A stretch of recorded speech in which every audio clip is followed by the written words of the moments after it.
সকাল হয়ে গেল, আজ আবার শ্রাবণ মাসের শেষ সোমবার।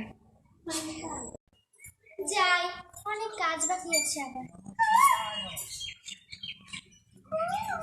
তাড়াতাড়ি উঠে পড়বে, সকাল হয়ে গেছে। যাই, স্নানটা সেরে আসি। যাই, ঝাড়টা দিয়ে দে। কি রে, তুই ওখানে একা একা বসে আছিস কেন?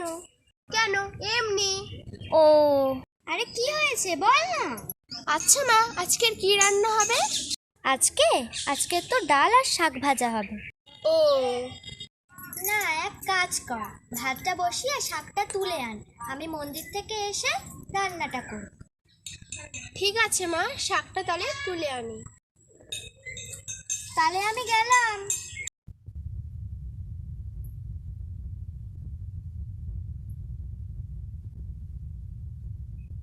যা, এবার বাড়িতে যাই। কি রে, হলো? শাকটা তুলে এনেছি আর ভাতটা হয়ে এসছে।